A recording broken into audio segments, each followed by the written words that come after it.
A continuación, voy a presentar al primer expositor de la noche. Él es el señor Christian Gehring. Él es paramédico con licencia en el estado de Massachusetts, Estados Unidos. Él está en Boston. Es paramédico con licencia del Registro Nacional de Técnicos en Emergencias Médicas, NREMT, en Estados Unidos.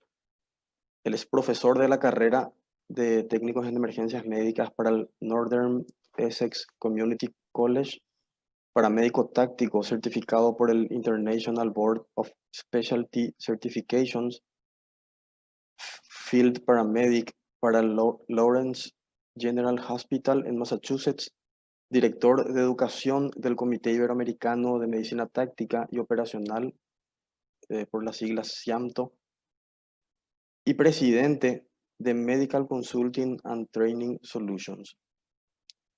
Vamos a tener con él el primer tema que trata de avances en el manejo de la vía aérea prehospitalaria. Chris, bienvenido y adelante. Muchas gracias, Pierre. Muchas gracias a todas las personas presentes participando de esta conferencia y obviamente gracias a la universidad por la invitación. Para mí es todo un honor poder contribuir un poco al avance de la carrera de emergencias médicas. Vamos a poner la pantalla. Está perfecto. Ok. Espero que todos puedan ver la pantalla en este momento. Se ve, Chris. Se ve perfecto, ok. Sí. El tema que vamos a tratar es el avance en el manejo prehospitalario de la vía aérea. Vamos a empezar por la parte más básica, donde hablaremos un poco de lo que es el rescatista LEGO, y vamos a terminar con la parte más avanzada que podemos hacer en lo que es el manejo de la vía aérea prehospitalaria, que sería la intubación. Tenemos dos formas de intubación directa y últimamente en los últimos años la intubación con videolaringoscopía. Tienen que recordar también que lo que voy a hablar es basado en lo que hacemos acá en Estados Unidos. No todo va a aplicar a lo que, o no todas las herramientas que vamos a mencionar acá quizás puedan tener acceso en sus respectivos países. Todo esto es basado en los protocolos que yo tengo acá en Estados Unidos, que son los que seguimos los paramédicos acá. ¿Okay? Entonces, debemos de entender que el manejo de la vía aérea es uno de los componentes más claves en lo que se refiere al manejo prehospitalario de nuestros pacientes. Si no tenemos una vía aérea, el resto prácticamente que podamos hacer por nuestros pacientes no vale nada. Debemos de entender que hay una diferencia entre lo que es el ABC y el CAB. En los últimos años, cuando la Asociación Americana del Corazón sugirió, publicó el procedimiento CAB, creó un poco de confusión en algunos aspectos, especialmente cuando tratamos de pacientes que no están en un arresto cardíaco. El paciente que no está en arresto cardíaco, vamos a seguir el manejo ABC. El paciente que está en arresto cardíaco es cuando vamos a cambiar lo que es el CAB. Por lo tanto, la vía aérea sigue siendo primordial en la mayoría de nuestros pacientes, a menos que estén en un paciente en arresto cardíaco, ¿verdad? A través de los años se han ido desarrollando diferentes técnicas, diferentes equipos para este manejo de vías aéreas. Algunos se siguen usando por años, otros han cambiado y hemos ido modificando algunas técnicas y dejando otras atrás en el olvido. Debemos de recordar que trabajamos lo que se llama medicina basada en evidencia científica. Obviamente a través de la investigación científica es donde descubrimos qué está funcionando, qué no está funcionando, y a partir de ahí vamos a ir cambiando algunos de los procedimientos, técnicas y herramientas que usamos, ¿verdad? Algunas de las técnicas más básicas van a ir desde lo que es el OPA o la vía aérea orofaringea o la nasofaringea hasta llegar a lo que es el tubo endotraqueal, ¿verdad? Aquí trabajamos con diferentes niveles. Tenemos el nivel más básico, que sería el respondedor de emergencias médicas. El siguiente nivel es el técnico de emergencias médicas. El siguiente nivel es el técnico de emergencias médicas avanzado, y ya el último nivel, el más avanzado, es lo que sería el paramédico. Le mencionaba anteriormente, digamos, estaba un poco de tertulia antes de iniciar la charla acá, que aquí algo de lo bueno que tenemos es que los paramédicos tenemos mucha independencia en relación a los protocolos que hacemos. No, en nuestra ambulancia no tenemos un doctor per se o enfermeros, ¿verdad? Esa es una de las grandes diferencias que en Europa y en muchos países de Latinoamérica usan el sistema SAMU, donde tienen ambulancias medicalizadas, tienen doctores, tienen enfermeros, por lo tanto, varios procedimientos que yo personalmente no puedo hacer por mi nivel de entrenamiento. En Estados Unidos el nivel es un poco más, no tenemos que tener doctores en cada ambulancia, sino que tenemos técnicos de emergencias médicas y paramédicos en nuestras ambulancias. Eh, los protocolos son bastante independientes, son en muy raras ocasiones tenemos que llamar a un regulador médico o un controlador médico para pedir autorización.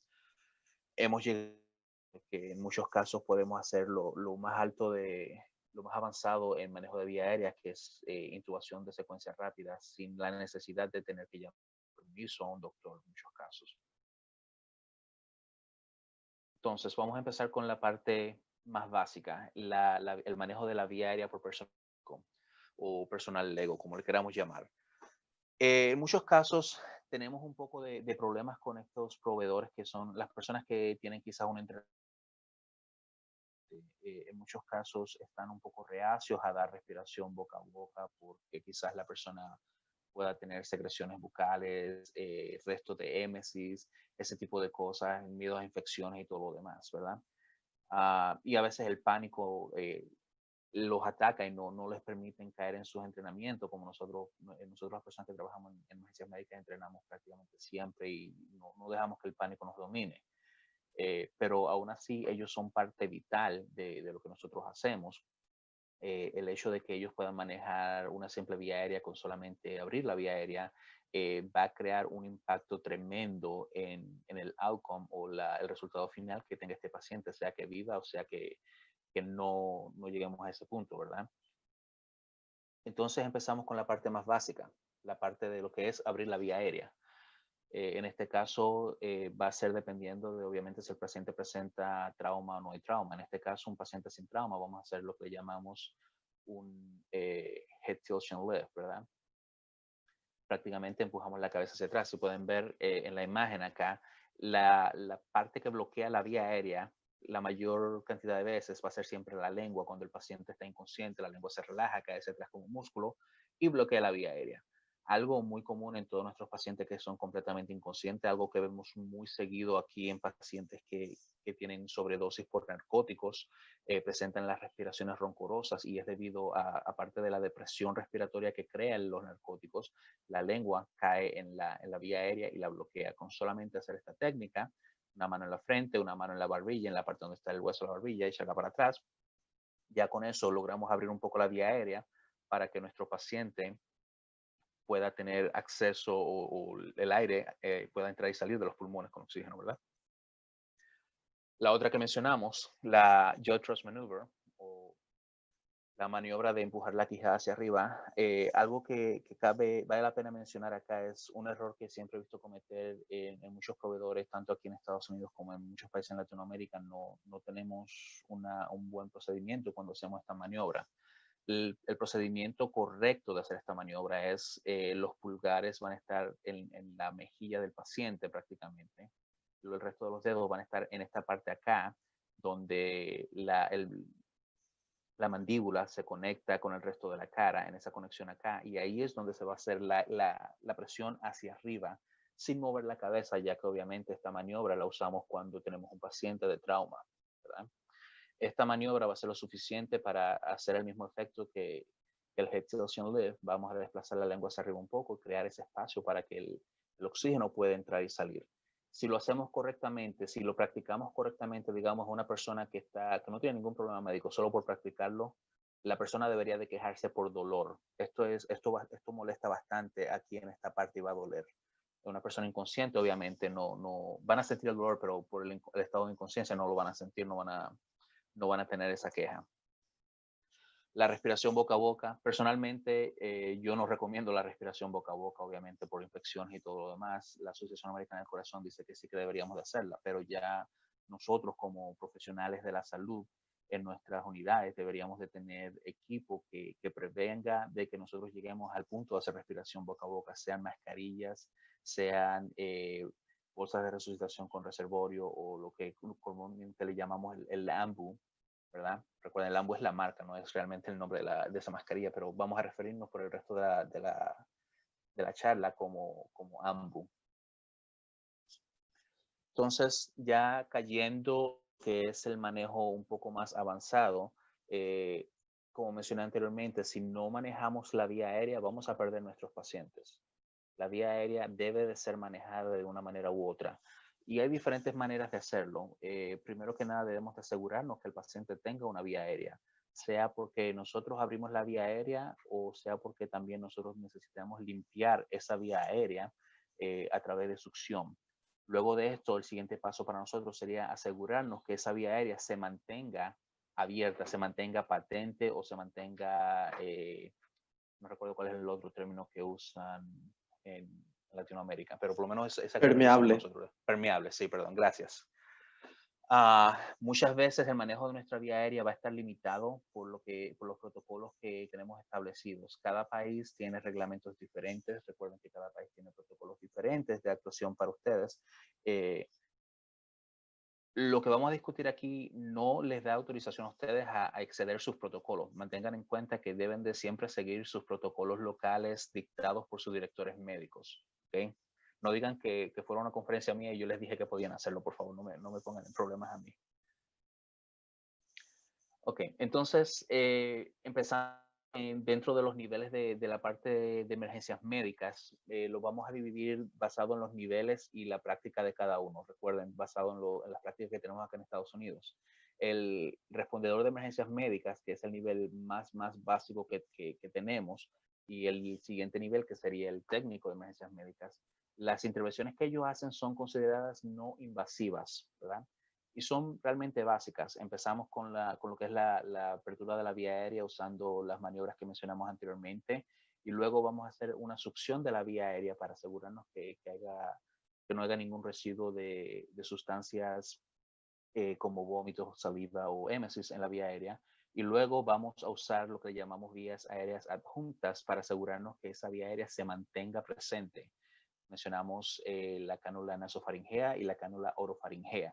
Hablamos de lo que es el BBM, que es a partir del resto de la presentación vamos a referirnos al como AMBU, ya que es el término más conocido por muchas personas, y luego la administración de oxígeno. Vamos a tocar también un poquito el tema en estos dos últimos, que también en muchos casos a veces pensamos que el oxígeno no hace daño. Mucho oxígeno va a causar daño a nuestros pacientes. La sobreventilación de pacientes puede tener efectos detrimentales para lo que es el resultado final o el outcome de estos pacientes. Cuando hablamos de la succión, tenemos diferentes metodologías para hacer succión o diferentes dispositivos. Normalmente la parte que va a cambiar es lo que sería la punta de la succión acá. Tenemos una punta sólida, que es lo que aquí en Estados Unidos le llamamos Jan Cower, y tenemos una punta que es más flexible y menor en tamaño, que sería la francesa o la French. Esa otra se usa mayormente con pacientes pediátricos o cuando tenemos que succionar a través de tubos de traqueostomía o del mismo tubo endotraqueal. La punta sólida es la que usamos mayormente. Ahora bien, estas puntas son bastante largas, quizás más o menos así, no sé si lo logran ver mis manos. No podemos introducir toda esta punta de succión dentro de la cavidad bucal oral de nuestros pacientes porque vamos a inducir al paciente al vómito si es que aún tiene el reflejo al vómito. ¿Cómo sabemos qué tanto vamos a introducir? Como regla general, y esto va a aplicar para muchos de los otros vías aéreas adjuntas que vamos a usar, vamos a medir desde la orilla del labio hasta la oreja del paciente y es cuánto vamos a introducir dentro de nuestros pacientes. En lo que se refiere a succión, normalmente la succión no vamos a iniciarla hasta que el tubo esté adentro, la medida que tomamos, y vamos a succionar en un movimiento estilo barriendo hacia afuera. Nunca vamos hacia adentro porque no queremos empujar el émesis que esté ahí adentro o la saliva o la sangre que esté adentro. No queremos empujarla más adentro. Eso vamos a hacerlo en un movimiento hacia afuera. Cuando aplicamos succión, Debemos de tomar en cuenta también que no vamos a succionar por más allá de 10 a 15 segundos. No queremos crear hipoxia dentro de nuestros pacientes ya por deprivarlos del oxígeno. Mucho cuidado con los pacientes pediátricos. Succión excesiva puede inducir bradicardia en estos pacientes. Es algo que tenemos que tener muy, muy en cuenta. Los pacientes pediátricos son muy propensos a caer en bradicardia. En los adjuntos de la vía aérea tenemos el primero, que sería la cánula nasofaringea. Por su nombre lo indica, va dentro de la nariz. El procedimiento para insertarlo, algo que también es un error que he visto cometer en muchos casos, cuando se introduce la cánula, vemos acá, muchas personas la colocan en un ángulo de esta manera, lo cual es incorrecto. La cánula, la cavidad nasal es realmente recta hacia abajo. So, un ángulo de unos 90 grados es el ideal para introducir esta cánula. No es como estuviéramos introduciéndola en dirección hacia el cerebro prácticamente. Debemos de tomar en cuenta que la mayor contraindicación para el uso de esta cánula sería la presencia de trauma facial o cranofacial en nuestros pacientes. No queremos usarla en este caso. También súper importante, debe ser, antes de ser introducida, lubricada con un lubricante que sea soluble al agua. Vamos a abrir la vía aérea, vamos a introducirla, vamos a escoger el orificio nasal, que es más grande. Normalmente el derecho es el que usamos preferiblemente. Ahora bien, esta también se usa en pacientes que tienen aún activo el reflejo al vómito. Nosotros la usamos mucho en pacientes que tienen sobredosis por narcóticos, especialmente por opioides. Es la elección número 1, aunque los libros indican que deberíamos de estar usando la cánula orofaringea, ya que es un paciente inconsciente y todo lo demás. No queremos activar el efecto del vómito en nuestros pacientes para evitar la broncoaspiración. Por lo tanto, esta es la que nosotros preferimos en muchos casos. Pasando a la siguiente, sería nuestra cánula. Un momentito, vamos a regresar un poquito acá. En este caso, para medir la cánula o nasofaringea, vamos a medirla de la nariz a la oreja. La siguiente, que sería la cánula orofaringea, en muchos casos también la conocen como cánula de Guebel. Esta la vamos a medir de la orilla de la boca hacia la nariz, hacia la oreja.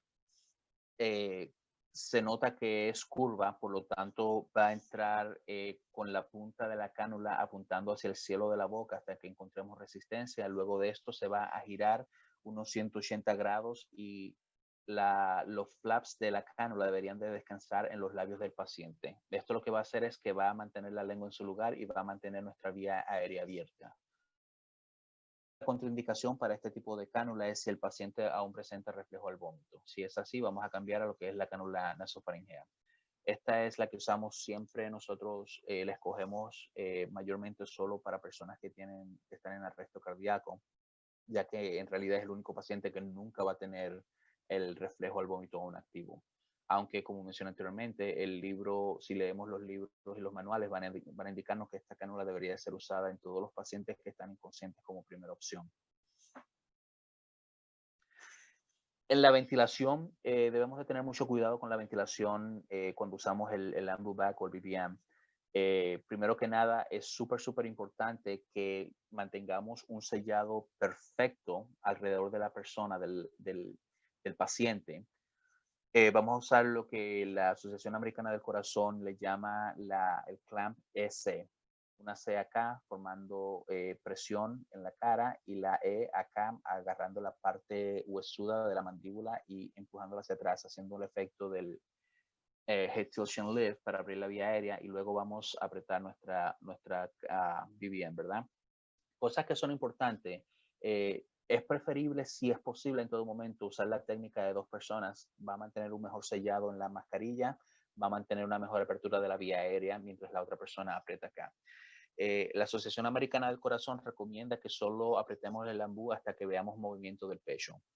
Súper importante que hagamos esto. No queremos sobreventilar a esta persona, especialmente personas que están en arresto cardíaco.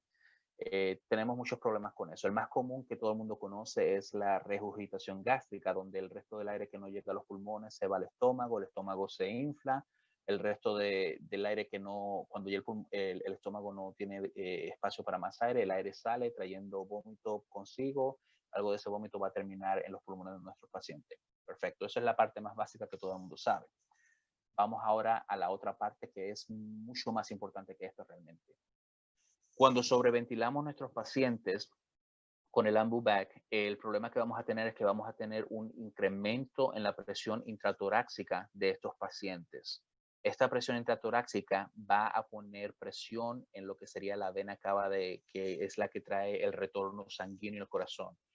Tenemos esta presión en la vena cava, el retorno sanguíneo va a ser completamente disminuido, por lo tanto la cantidad de sangre que vamos a estar sacando del corazón cuando hacemos RCP en nuestros pacientes va a ser mínima en relación a lo que es realmente requerido. Por eso en muchos casos, muchos de nuestros pacientes no van a sobrevivir el arresto cardíaco, es porque muchas veces nosotros no hacemos un manejo adecuado o sobreventilamos a estos pacientes aumentando la presión intratorácica, es por la reducción en lo que sería la salida cardíaca. El oxígeno es otra herramienta útil. En realidad, muchas personas siempre han pensado que el oxígeno eh, no es dañino para nada, muy lejos de la realidad. Como hemos entendido a través de las guías de la Asociación Americana del Corazón, no podemos sobreoxigenar pacientes que tienen accidentes cerebrovasculares o personas que están teniendo un ataque al corazón. El oxígeno va a crear vasoconstricción, lo cual va a disminuir el lumen de las venas en el corazón, las venas coronarias, las arterias coronarias o las venas en el cerebro, lo cual va a empeorar la situación con nuestros pacientes y los puede llevar hasta la muerte o estados neurológicos no muy buenos si es que sobreviven en casos de lo que serían los accidentes cerebrovasculares. Ya cayendo en cómo vamos a llevar el oxígeno a nuestros pacientes, tenemos diferentes dispositivos. En este caso empezamos con la cánula nasal, que sería la que nos da la menor cantidad de oxígeno o de concentración de oxígeno, ¿verdad? Cuando usamos la cánula nasal es un paciente que no requiere tanto oxígeno. Puede iniciarse desde medio litro de oxígeno por minuto. Lo máximo sería unos 6 litros por minuto. Hay una fórmula matemática para calcular cuál es el porcentaje de oxígeno que les damos a nuestros pacientes por cada litro de oxígeno. Si recordamos bien, en el ambiente tenemos 21% de oxígeno. A ese 21% le vamos a sumar 4% por cada litro de oxígeno que le vamos a administrar a nuestros pacientes. Esa es la fórmula matemática de hacerlo. Ya avanzando un poco más, y esto ya caería dentro de lo que sería los paramédicos y los técnicos de emergencia médica avanzada, tenemos cánulas nasal con capnografía.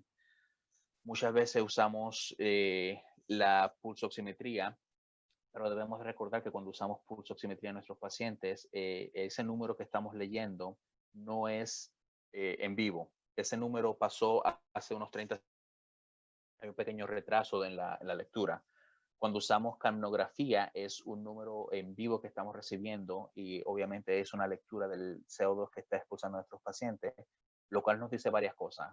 Hay intercambio de gases y hay un intercambio bueno o malo. Entonces a partir de ahí es que vamos a determinar qué tan agresivo vamos a hacer en el resto del manejo de estos pacientes. Algo que es muy común acá, por lo menos en Estados Unidos, en el servicio en que yo trabajo, tendemos a ser un poco agresivos en el manejo de la vía aérea porque entendemos lo importante que es la vía aérea. Preferimos mantener la vía aérea constante, aunque seamos un poco agresivos en muchos casos. Por eso a veces intubamos muchos pacientes que quizás no necesitarían ser intubados. Eso es algo en lo que estamos trabajando para mejorar también. Luego pasamos a lo que sería nuestra mascarilla con bolsa de reservorio. Esta mascarilla es la que le va a dar a nuestros pacientes el mayor porcentaje de oxígeno posible. En muy raras ocasiones usamos nosotros este tipo de mascarilla. Muchos de nuestros pacientes no necesitan tanto oxígeno y si la necesitan muchas veces hay otros problemas subyacentes que debemos de tratar de mejorar en estos pacientes. Realmente yo no recuerdo la última vez que usé este tipo de mascarilla. Cuando usamos este tipo de mascarillas se va a usar entre 10 a 25 litros por minuto. Lo más común sería normalmente unos 15 litros de oxígeno por minuto. Con la bolsa de mascarilla, esto nos va a llevar a un 100% de oxígeno, con la bolsa de reservorio. Esto es lo que, por esto es que se va a lograr una concentración del 100% de oxígeno en estos pacientes. Ahora tenemos lo que sería la respiración espontánea de nuestros pacientes. Esto es lo ideal. Lo que todos deberíamos de aspirar es que nuestros pacientes tengan respiración espontánea por sí mismos, sin la necesidad de nosotros tener que hacer nada por estos pacientes. No siempre es el caso, pero muchas veces también nos descuidamos cuando existe respiración espontánea y no evaluamos realmente a nuestros pacientes. Vamos a caer en unas complicaciones como sería la hipercapnia, que vamos a mencionar en un momentito. En muchos casos también pacientes inconscientes que no van a requerir un manejo agresivo de la vía aérea, en muchos casos requieren solamente que asistamos la ventilación de nuestros pacientes. En este caso sería usar un adjunto de la vía aérea, preferiblemente, personalmente yo prefiero la cánula nasofaringea y el AMBU en estos pacientes. Muy común en pacientes que tienen sobredosis por narcóticos como los opioides. Muchas veces antes de nosotros usar medicamentos como el naloxón o Narcan en estos pacientes, el manejo de la vía aérea y la asistencia a la ventilación es sumamente importante. La pregunta es, ¿cuándo vamos a determinar o cómo determinamos cuando el paciente necesita asistencia en la ventilación? Bien sencillo, una persona adulta respira normalmente entre 12 a 20 respiraciones por minuto. Si tenemos un paciente que está respirando 8 respiraciones por minuto o menos, es un paciente que no está respirando lo suficiente, no está trayendo el suficiente oxígeno dentro de los pulmones, por lo tanto esta persona va a necesitar ese empuje para llegar a ese punto. Entonces, este es un paciente que se le va a asistir las ventilaciones. En el otro lado, un paciente que está respirando 24 respiraciones por minuto o más, está respirando demasiado rápido, lo cual no le va a dar tiempo al intercambio de gases dentro de los pulmones. Por lo tanto, vamos a usar la asistencia en la disminuir un poco la cantidad o la velocidad de las respiraciones y al mismo tiempo llevar un poquito más de oxígeno a los que necesitamos en estos pacientes. Como mencioné anteriormente, algunas de las desventajas de la respiración espontánea, de oxígeno va a ser sobreestimada, ya que hay un pequeño delay en las lecturas de oximetría, y la hipercapnia, que quiere decir que el paciente lo suficiente o está respirando demasiado rápido, por lo tanto se va a empezar a acumular el CO2 dentro de este paciente. El cuerpo va a balance perfecto entre CO2 y oxígeno, no es solamente oxígeno, ¿verdad? Cuando la persona respira es porque el CO2 del paciente ha incrementado los receptores que leen los gases dentro de nuestro organismo le dicen al cerebro, hey, el CO2 está subiendo un poquito, vamos a respirar un poquito rápido. Eso es lo que crea la respiración en nuestros pacientes. Cuando no respiran adecuadamente, cuando respiran demasiado rápido y no permiten ese intercambio de gases, queda un poco de CO2 atrapado dentro de nuestros pacientes y eso es lo que va a crear lo que llamamos hipercapnia. Ahora, ya entrando en la parte más avanzada, vamos a hablar lo que hacemos nosotros los paramédicos cuando manejamos la vía aérea. Tenemos diferentes dispositivos, diferentes modalidades para hacerlo. El CPAP, no vamos a abundar tanto en el CPAP porque realmente si empezamos a hablar mucho, el CPAP de por sí sería una conferencia entera completa. Estaríamos hablando por horas en lo que es el CPAP. So, vamos a hablar las partes importantes de lo que es el CPAP. Primero que nada, el CPAP es Continuous Positive Air Pressure o presión de aire continua positiva.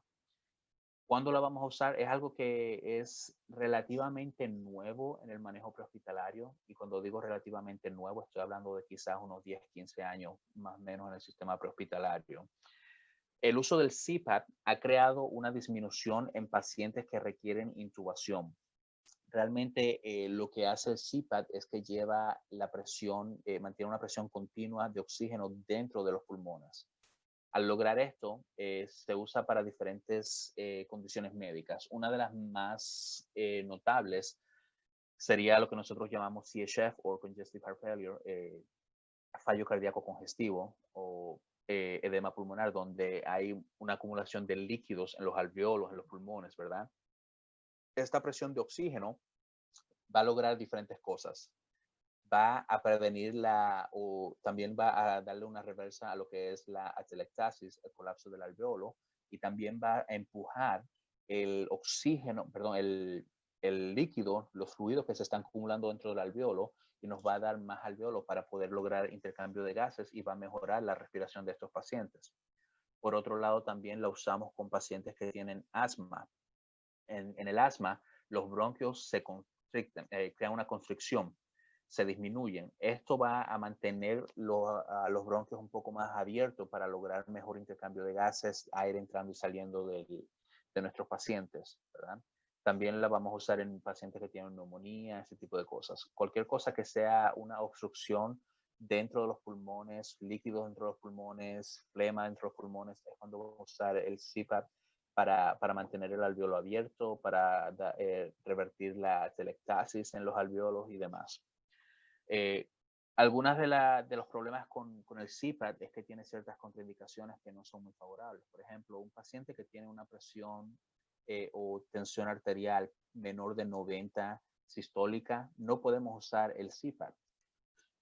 Estamos empujando aire dentro de los pulmones. Al igual que, como mencioné con el AMBU, esto va a crear un incremento en la presión torácica de nuestros pacientes, con la presión intratorácica de estos pacientes. Por lo tanto, si uso el CPAP, esto va a hacer una disminución en la tensión arterial de este paciente. Por lo tanto, un paciente que ya de por sí tiene una presión arterial baja, está hipotenso, no quiero realmente crear una hipotensión mayor en este paciente. Por lo tanto, es una de las mayores contraindicaciones con estos pacientes. Al igual también un paciente que tengamos que está inconsciente, no podemos usar el CPAP. Pacientes que tienen neumotórax a tensión o cualquier tipo de herida pulmonar, no vamos a usar el CPAP también porque no queremos empeorar la situación con estos pacientes. Realmente es una herramienta muy efectiva, muy útil, súper fácil de utilizar, pero tiene ciertas complicaciones, como digo, que no queremos usar. Por otro lado, si logran ver aquí en la imagen esta parte que estoy marcando acá, este es un contenedor donde vamos a usar medicamentos que podemos administrar a través del CPAP a nuestros pacientes, mayormente medicamentos para revertir la constricción de los bronquios en los pacientes, específicamente pacientes que tienen asma o pacientes que tienen neumonía, donde quiero abrir un poco más los alveolos, los bronquios para que haya un mejor intercambio de gases. Por lo tanto, usamos medicamentos como sería Atrovent y albuterol, en este caso, con este tipo de pacientes. Otra modalidad nueva que hemos estado implementando en muchos casos serían los dispositivos supraglóticos.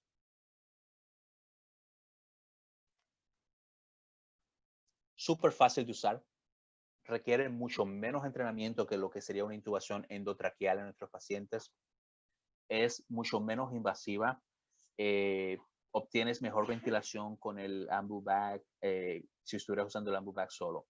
Y realmente nosotros usamos los dispositivos supraglóticos, es nuestro plan B cuando el intento de intubación endotraqueal falla, y esto es dictado por la Sociedad Americana de Anestesiología.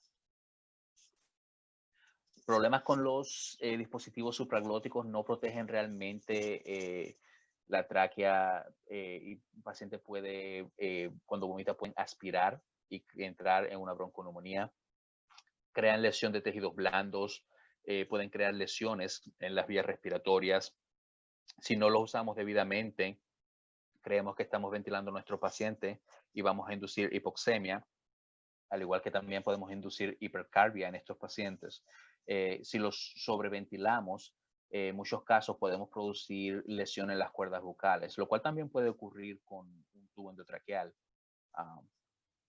Este es uno de esos dispositivos que es uno de los más comunes usados, es el Kim Tube.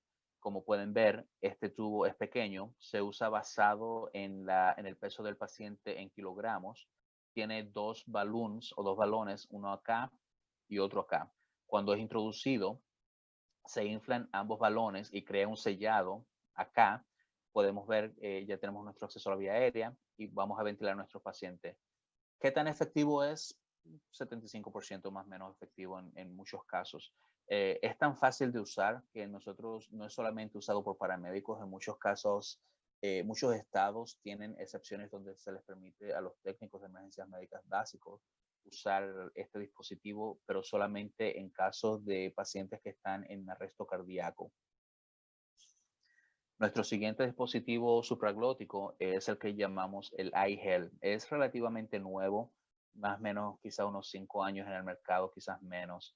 Favorito de muchas personas. Es muy parecido a la máscara laringeal, de vía aérea laringeal que vamos a ver en adelante. Súper fácil de usar también.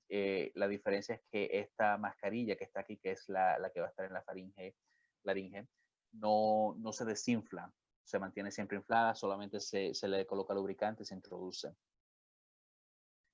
Como pueden ver, es así, viene con la curvatura ya, es solamente introducirlo y va a quedar aquí. Se supone, en teoría, se supone que quede exactamente acá, no tenemos otra apertura, ¿verdad? Y vamos a ventilar a nuestros pacientes. Como dije, no provee tan buena protección en caso de que el paciente tenga un evento de émesis y parte de ese vómito va a caer a los pulmones de nuestros pacientes, lo cual va a crear una broncoaspiración. Este otro dispositivo, el South Airway, este también es sumamente nuevo, no tiene tanto tiempo en el mercado. Una de las ventajas de este dispositivo es que nos permite también en muchos casos hacer una intubación endotraqueal retrógrada. ¿Qué quiero decir con esto?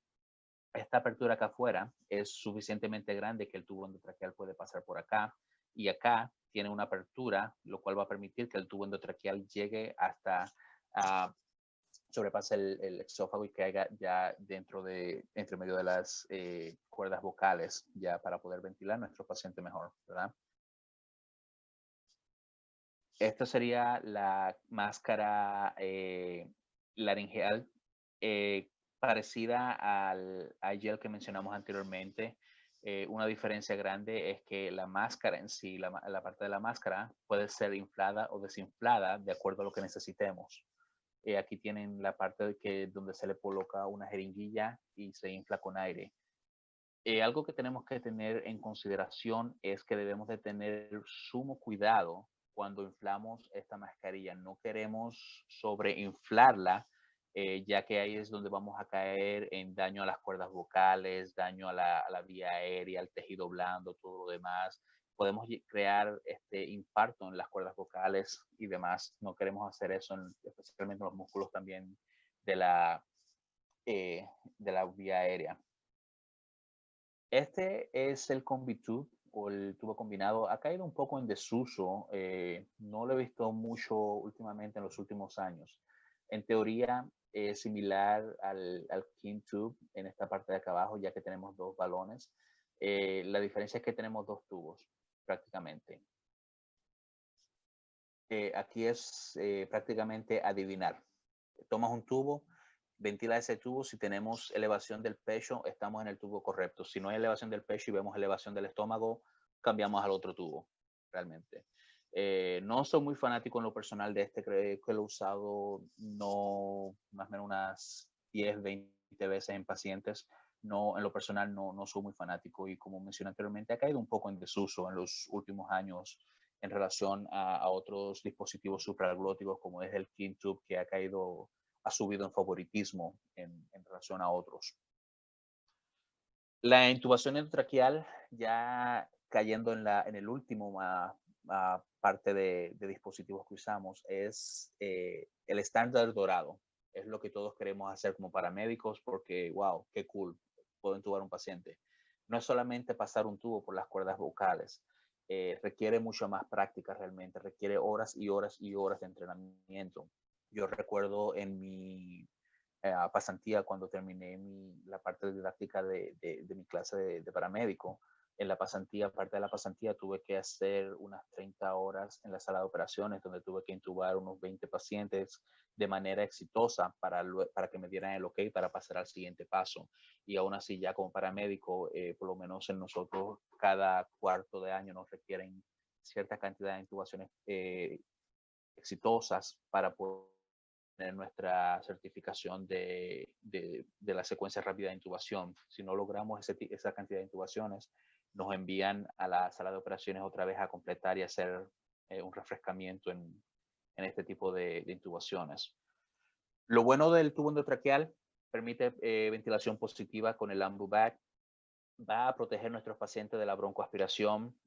Como mencioné anteriormente, requiere horas y horas y horas de entrenamiento y práctica. No es algo que vamos en un maniquí hacerlo y ya estoy bien.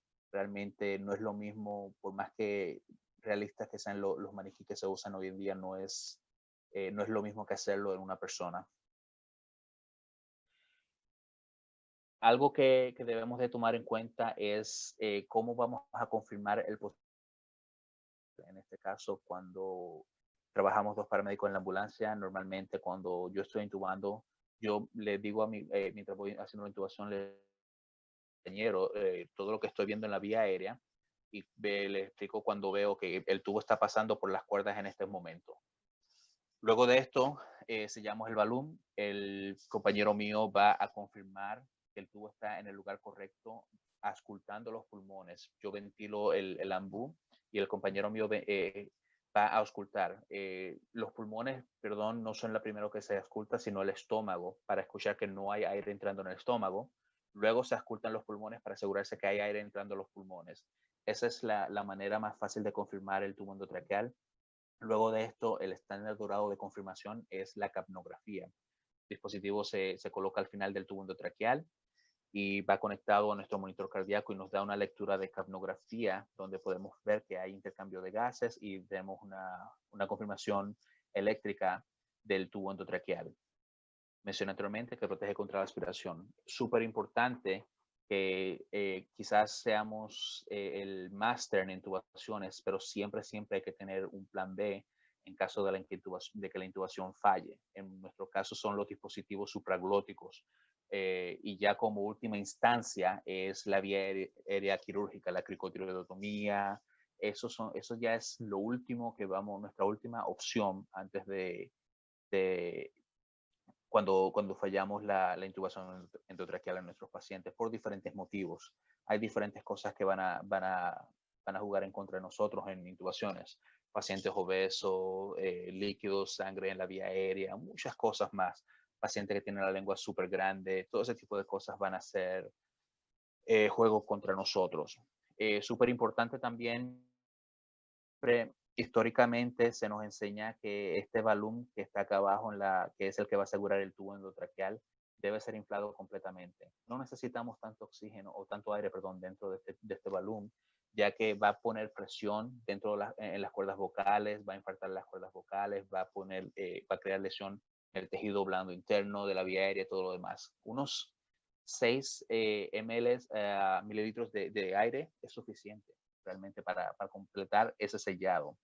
Obviamente, me imagino que todos conocen este dispositivo que es el laringoscopio, lo cual nos permite abrir la vía aérea, mover la lengua y visualizar dónde vamos a colocar nuestra intubación o nuestro tubo, ¿verdad?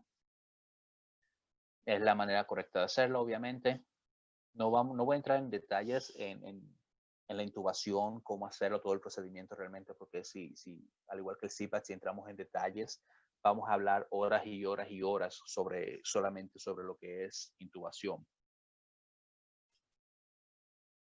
La otra parte que estamos usando mucho, por lo menos mi servicio en los últimos 10, 15 años, usamos lo que es el RSI, lo que ahora le llamamos también MII o intubación asistida por medicamentos o secuencia rápida de intubación. Cualquiera de los dos términos realmente se pueden usar.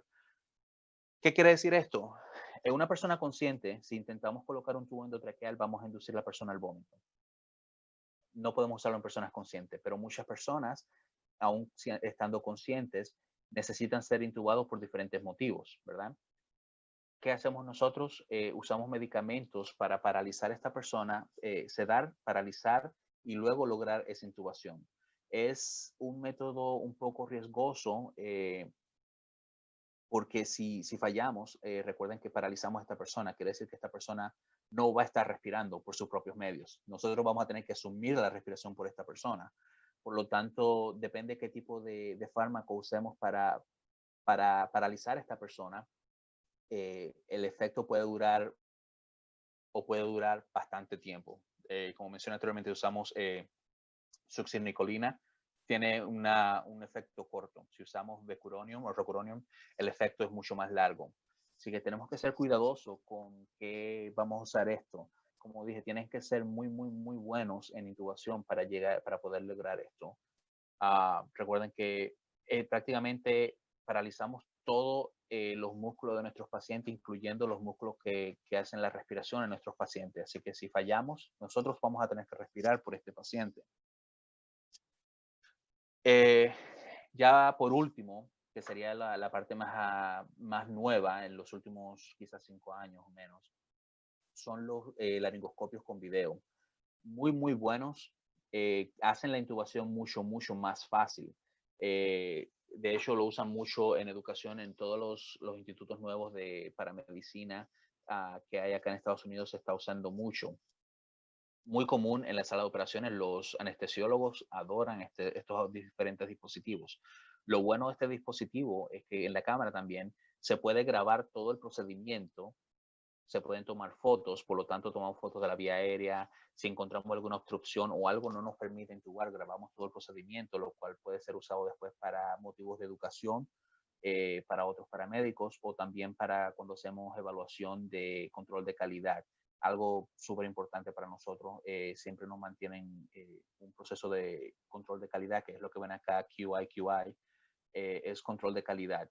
Prácticamente todas las intubaciones que nosotros hacemos pasan por control de calidad para asegurarse que hicimos la elección correcta al intubar al paciente, que hicimos el procedimiento correcto. Es algo, como mencioné, especialmente cuando hablamos de la secuencia rápida de intubación, es súper, súper importante mantener un control para asegurarnos que estamos haciendo lo adecuado. No es que somos vaqueros y vamos a intubar a cualquier persona que nos da la gana, ¿verdad?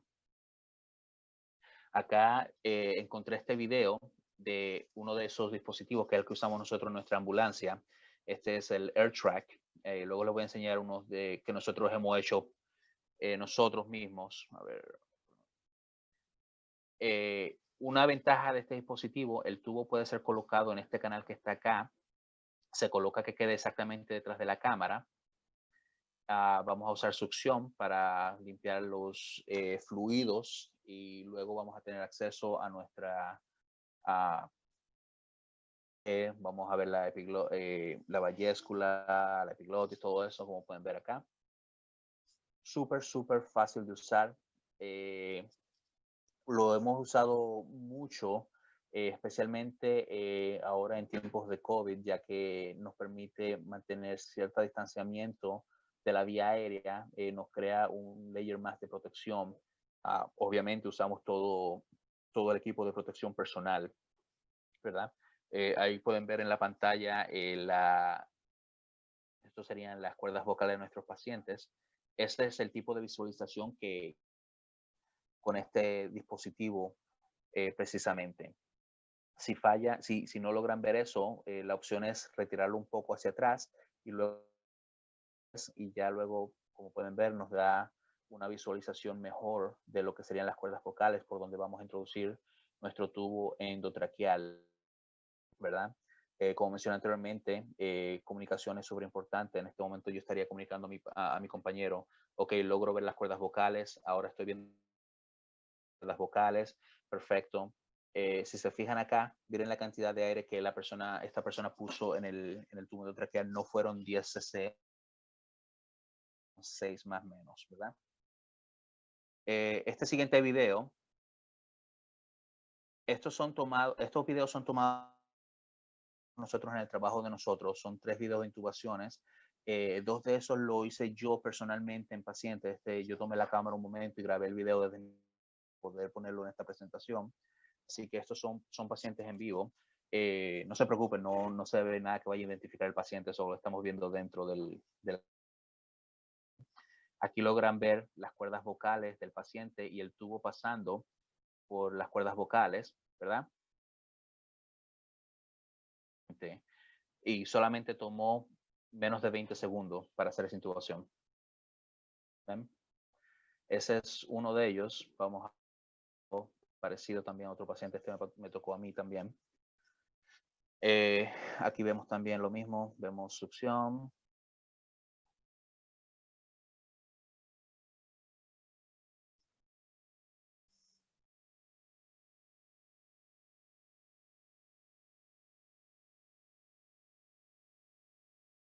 Ya se logra ver un poco de la cuerda vocal, pero vemos también inflamaciones acá, que lo hace un poco difícil.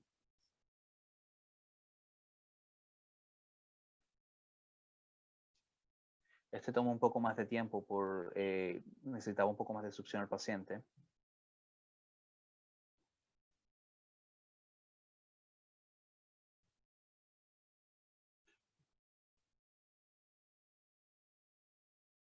Okay, ese no lo pasamos, no lo pasé completo, no recuerdo por qué. En el último video en este caso, igual, vemos las cuerdas vocales, la laringe, ahí pasa nuestro tubo por las cuerdas vocales. Perfecto, unos 10-15 segundos. Este otro dispositivo también parecido de videolaringoscopía que podemos ver, tiene una pantalla un poco más grande. En lo personal no lo he usado, no soy muy fanático de este. Uno de los más favoritos para muchas personas es este que está acá, que es el Glidescope. Pantalla LED, todo lo demás sería el Rolls Royce de videolaringoscopía prácticamente, pero no, en lo personal tampoco no soy muy fanático de él, prefiero el AirTrack, quizás porque he entrenado más con el AirTrack versus estos otros, realmente no tengo ninguna explicación científica para decir por qué soy más fanático de uno que el otro. En conclusión, la vía aérea, el manejo de la vía aérea es súper importante, una de las piezas más importantes que podemos hacer por el beneficio de nuestros pacientes. Debemos de recordar la diferencia entre ABC versus CAB. CAB lo vamos a usar en pacientes sí que están en arresto cardíaco, es el manejo del paciente en arresto cardíaco. Paciente y el manejo de nuestros pacientes que no están en arresto cardíaco sigue siendo ABC. Le vamos a agregar, dependiendo si estamos trabajando trauma, otras cosas, manejo de hemorragia, ese tipo de cosas, pero siempre iniciamos ABC.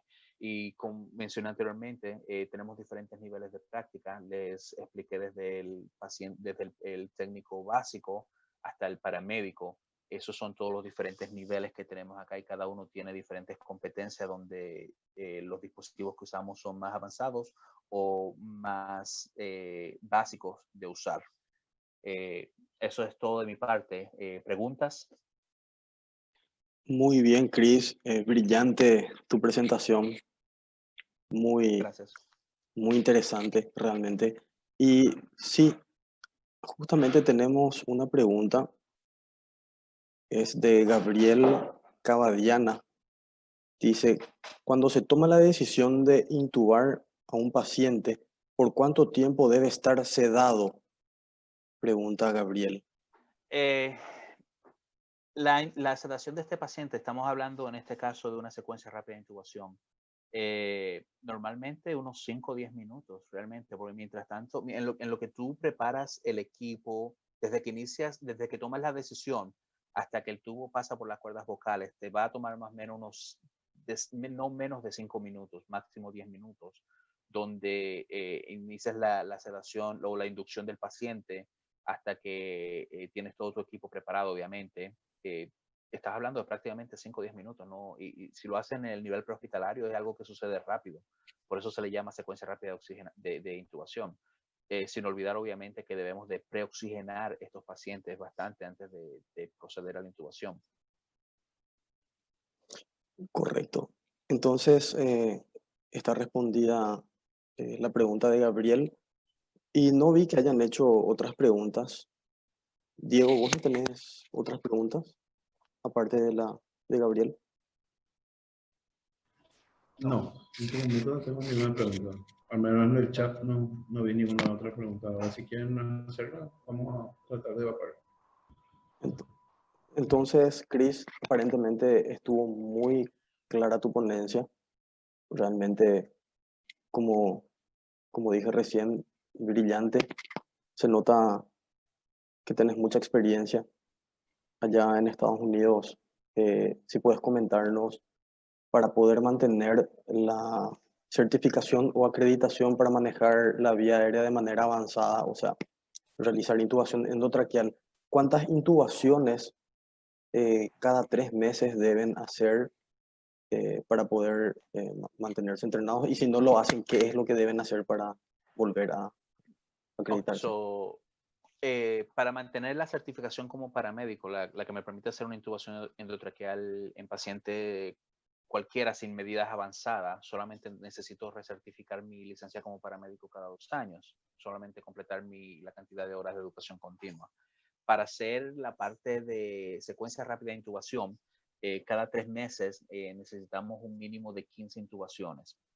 Si no se logran las 15 intubaciones en ese periodo, entonces nos envían a la sala de operaciones donde tenemos que completar, hacemos unas 8 horas más o menos y completar un mínimo de 10 intubaciones en la sala de operaciones. Cuando hablamos de esas intubaciones, hablamos de intubaciones que sean exitosas. Las que no se lograron intubar no van a contar en ese periodo de 3 meses ni en ese periodo de 8 horas. Ese es el procedimiento que usamos nosotros acá. Y obviamente en la parte de secuencia rápida de intubación también, cada intubación que se hace pasa por el proceso de control de calidad donde el comité establecido por ya doctores y paramédicos van a leer toda la documentación que yo hice de ese caso y van a determinar si tomé la decisión correcta, si usé los medicamentos adecuados, si usé el procedimiento adecuado, ¿verdad? Ese es uno de los procedimientos que se usa. Algo que no mencioné, esto de la secuencia rápida de intubación es tan delicado en el sistema prehospitalario que, por ejemplo, en el estado de Massachusetts, un estado bastante grande, con millones y millones de habitantes, solamente 5 servicios prehospitalarios tienen acceso a este tipo de operación. Yo trabajo para uno de ellos. Solamente en todo el estado, donde tenemos, como dije, millones y millones de habitantes, solamente 5 servicios prehospitalarios somos que podemos hacer manejo de intubación vía secuencia rápida de intubación.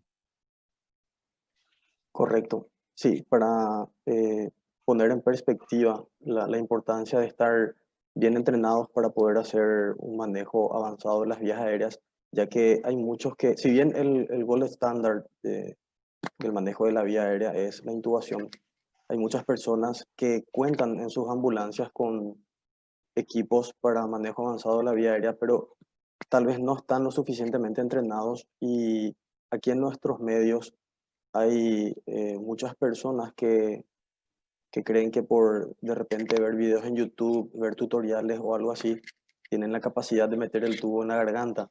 Entonces, eh, para las personas que no están acreditadas y no tienen un entrenamiento adecuado, están los supraglóticos justamente que estuviste Sí. mostrándonos. Realmente en casos como el que mencionas, donde no es una persona entrenada, prefiero que usen un supraglótico o quizás lo más básico, que es una cánula orofaringea o una nasofaringea. Es preferible a hacer una intubación.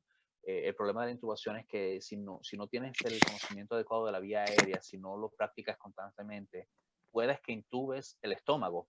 No te das cuenta que el estómago está intubado y solamente estás ventilando el estómago, los pulmones no reciben nada de oxígeno, el paciente prácticamente va a fallecer. Correcto. A ver, hay más preguntas, Chris. ¿Sí? Dice, a ver, un ratito, no quiero saltarme ninguna.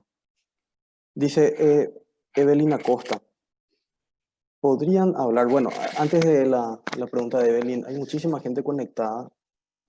Por ejemplo, el doctor Carlos Zapa dice Oh, excelente Carlos ponente. está Sí, conectado. está Carlos conectado. Zapa Saludos es desde Colombia. muy, muy buen amigo mío. Saludos, Carlos. Ahí está. Y bueno, ahora vamos a la pregunta de Evelyn. Dice, ¿podría hablar un poco más sobre los efectos de la hiperoxigenación? Ok, sin caer en muchos detalles, el problema de la sobreoxigenación en pacientes es que vamos a liberar lo que se llaman, en inglés le conocemos como free radicals. Son toxinas creadas a través de la sobreoxigenación en las moléculas moléculas de oxigenación y todo lo demás. Esto lo que crea es un efecto de oxidación, por ejemplo, dentro del organismo. Es la manera fácil de explicarla sin entrar mucho en detalles y sin complicarlo más de la cuenta. pero le recomendaría una lectura en lo que serían los free radicals y eso entra en mucho detalle al respecto. Eso sería una clase completa realmente, explicarlo bien en Realmente. detalle. Gracias, Chris. Entonces, que investiguen más sobre los radicales libres que se liberan y la Exacto, vasoconstricción. exacto. Después dice también, y según su opinión, ¿qué material de su parte es más recomendable para la intubación en caso de asistencia rápida? Supongo que se refiere a los fármacos, a la intubación asistida por fármacos. Seguramente se refiere a los fármacos, por lo que entiendo. Ok, realmente cuando toco el tema no me gusta entrar mucho en detalles en la parte farmacológica y voy a explicar el por qué. No quiero que personas salgan por ahí diciendo que tomaron un curso de intubación y quieren hacer algo similar. Usamos dos tipos de fármacos, no voy a entrar mucho en detalle. Usamos fármacos para hacer lo que llamamos la inducción, que sería la parte analgésica, y luego usamos los fármacos que son paralíticos. Eso es lo más que voy a llegar hasta el momento. Obviamente luego de esto vamos a usar fármacos para mantener al paciente sedado durante todo el proceso hasta que lleguemos al hospital. Como digo, no voy a entrar mucho en detalles en relación a los fármacos, porque no quiero que vayan alguien a aventurarse y diga que tomó una clase de intubación y ya de sus protocolos, más allá de lo que se les permite. No quiero que tampoco digan que Chris me enseñó, no me pongan en problemas, que no tengo dinero para pagar una demanda. Por supuesto. Bien, y una, una de las últimas preguntas para después pasar al final de esta ponencia y poder darle lugar al siguiente expositor que ya vemos que está preparado ahí.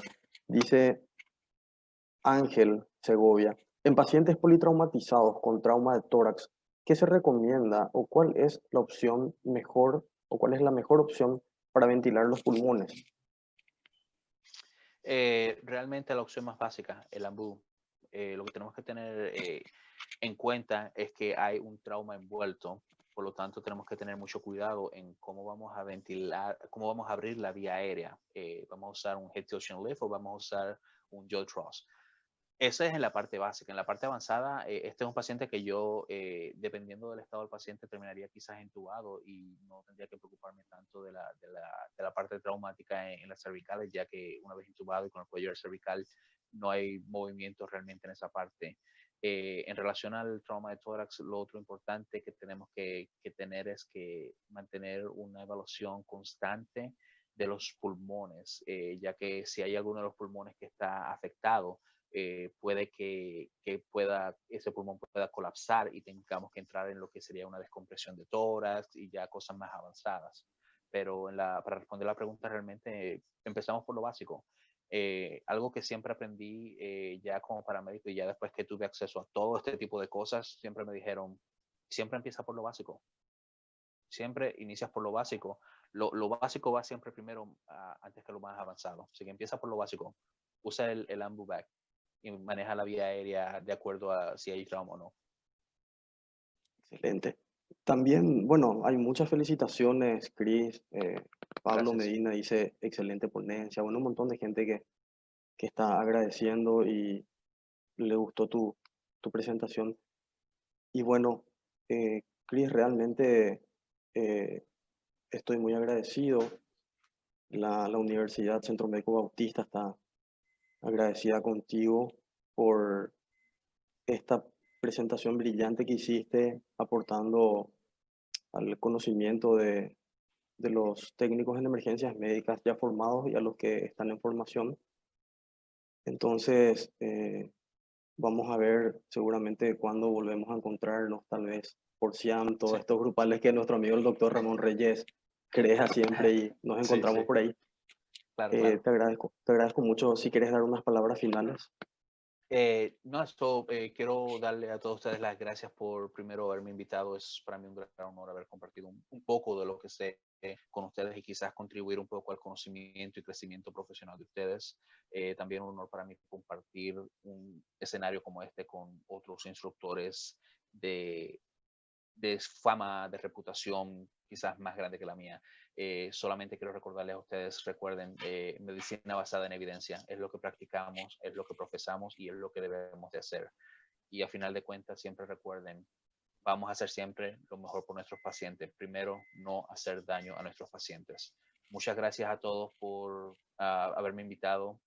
Un honor para mí estar con ustedes y haber compartido con todos ustedes. Y una vez más, un saludo a mi amigo Carlos Zapa, que anda por ahí.